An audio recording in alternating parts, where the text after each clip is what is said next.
Today I'm unpacking the Players Club. And while there were several overt villains in this film, none went more overlooked than Diamond's mother. Yeah, Diamond got pregnant when she was 18. Yeah, Diamond went against her father's wishes of going to a good college by going to Southern Tech. And yeah, her baby daddy left her and her son because he needed his space, whatever the fuck that was supposed to mean. But she was still doing her best and figuring it out despite not having no whole lot of help. And yeah, she paid for college by dancing at a strip club, but she made it all the way to her senior year without getting caught up in any bullshit the club had to offer. To get to that point at 22 is commendable. So why the fuck would Diamond's mother suggest her 18-year-old cousin come stay with her and her son while she's trying to graduate? And on top of that, the mom says she didn't want the cousin working at the strip club and that Diamond better figure out a way to keep her out the strip club?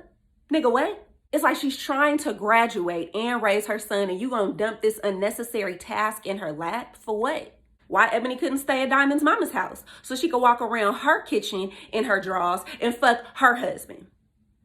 Maybe I went a little bit too far, but you get it. And if there is a silver lining, it's that now Diamond knows what kind of cousin she got. And that's not even really silver. That's more like pewter. Because Diamond has to deal with this nigga, this bitch, and this bitch. This bitch literally wanted her to quit work with no alternative on how she was gonna pay for school. I could see if he came at her like, I'd like to pay your tuition so you ain't gotta work at the club no more, and then see what she gotta say. But he just wanted her to stop because he felt some type of way.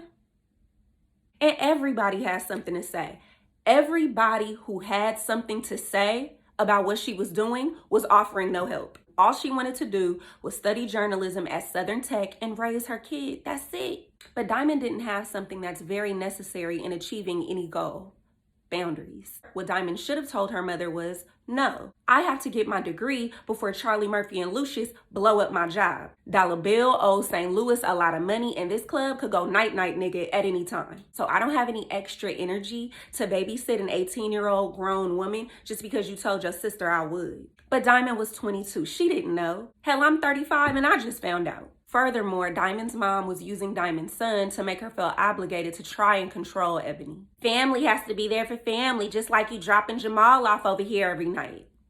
There's a big difference between you and your retired husband watching a 4-year-old that you agreed to watch and a 22-year-old single parent student who never agreed to watch an out-of-control 18-year-old. Nice try. And this is why people would rather pay strangers than deal with manipulative family, because ultimately it's cheaper. Diamond also didn't realize that her cousin, the same one she was trying to keep out of trouble, was jealous of her. And it's really dangerous to have jealous energy in your home.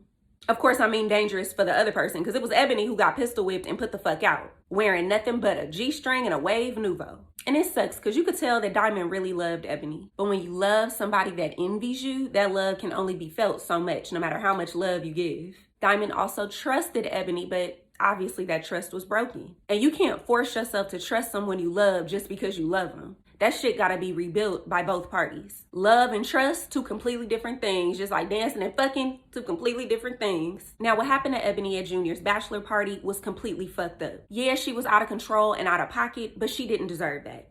Nobody deserves that. And Junior was only able to do that because Ice Cube set her up. This nigga was still mad at Ebony for changing her mind about the train him and Alex Thomas was supposed to run on her. And I've always felt like Ice Cube should have paid for doing Ebony like that. But he paid for the whole fucking movie, so can't really get in trouble for being the bad guy in your own film. Side note, all the niggas at Junior's bachelor party heard what was going on, wasn't fucking with it, and just left. Nobody did anything to try to stop it, they just left.